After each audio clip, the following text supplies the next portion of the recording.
YouTube? Quinn Wade coming to y'all with that instant basketball analysis on Analysis Playground on YouTube, exclusively on air.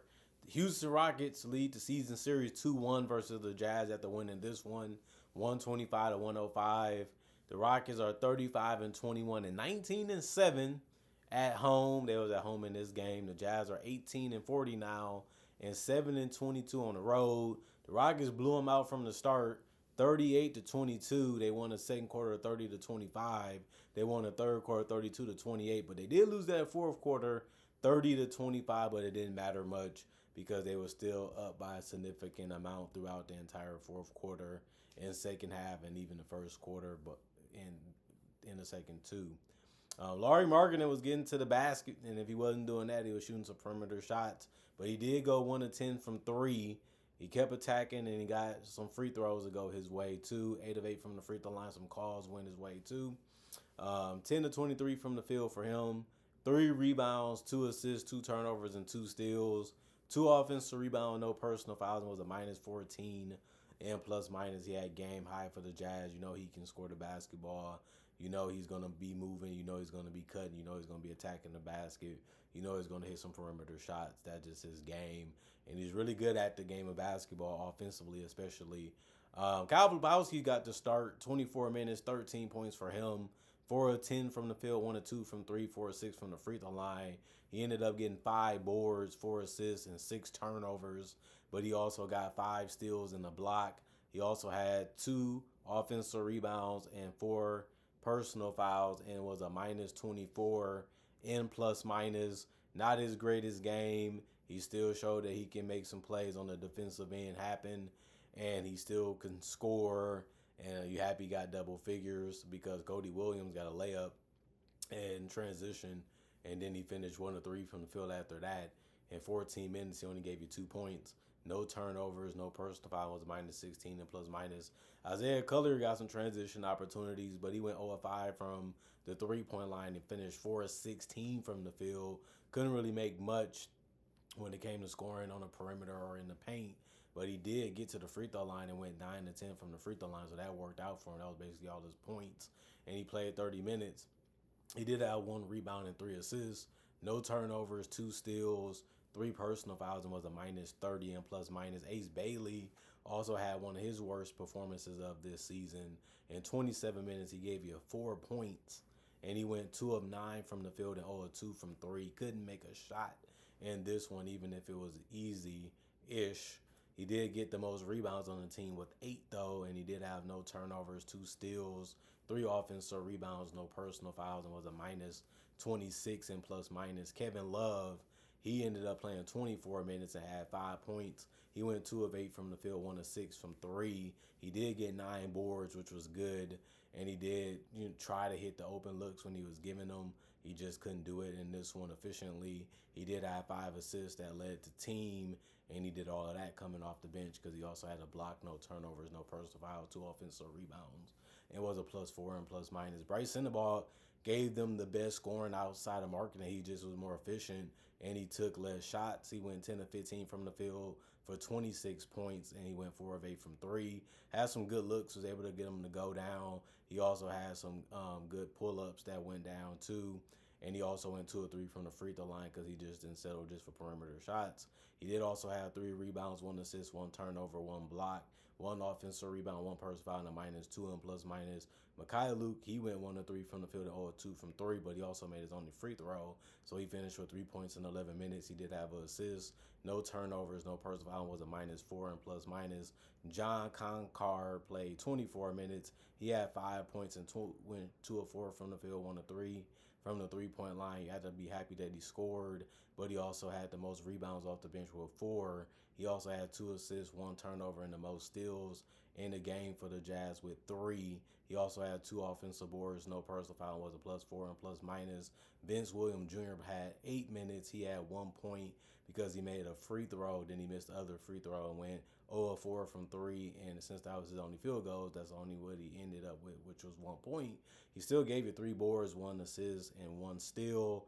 He also had one turnover, one offensive board, one personal foul, was a -1 and plus minus. Elijah Harkless got on the court, but he went 0-3 from the field and 0-2 from three. He still did get 4 assists, which is a good amount considering the fact that he also gave, turnovers. So that was the best part of his day, besides also getting 2 steals and only having one personal foul. He finished as a +9 in plus minus. And then you look at the Houston Rockets, they won and they did it in fabulous fashion. And I'm impressed by how they played in this one, but this is a game that they should have won. But that they ended up getting a win that they should have gotten. But Kevin Durant was really, really passive in this game. He gave the ball up a lot and gave the ball up early. It did give him some turnovers in this one because it was too predictable because they seen it coming a lot of the times. But he played 34 minutes and had 18 points. He went 7-13 from the field. Of course, he got to the mid-range. Of course, he took his threes when they was good looks and he felt comfortable taking them. He also had 12 assists because he was just letting his teammates do a lot of the scoring in this one, which wasn't a bad idea because it ended up working. And they all had quality looks anyway. And Şengün just kept attacking and attacking over and over again because he felt like he can score on this guy that was defending him anytime he wanted to. And the rest of the team felt the same in this one, and it ended up working out that way. 4 turnovers, 1 steal, 1 block for Kevin Wayne Durant. 2 offensive rebounds, no personal fouls, and a +28 and plus minus. Jabari Smith Jr., 33 minutes. He finished with 31 points. They kept leaving him open and giving him space and room. He can score the basketball, but it seemed like they didn't care in this one. He finished 12 of 17 from the field, 6 of 11 from three. He took high percentage shots all game. That's why he only missed 5 shots. He did also go 1 or 2 from the free throw line. He had 9 boards, 4 turnovers, 3 steals, and 3 blocks. He's athletic, he's big, he's strong, he's quick for his size, so he can make plays on the ball and it can work out for him when he get good stats when it comes to steals and blocks, and it worked out for him. He also did have 3 personal fouls, 1 offensive board, was a +28 and plus minus. Tari Eason, 32 minutes, 11 points. He went 5 of 12 from the field, 1 of 5 from 3. He did finish with 10 rebounds, so that's a double-double for him. He actually was the only person on the team to get one. But he also had 4 assists, 3 turnovers, a steal in the block, 2 offensive board, 1 personal foul, a +7 plus minus.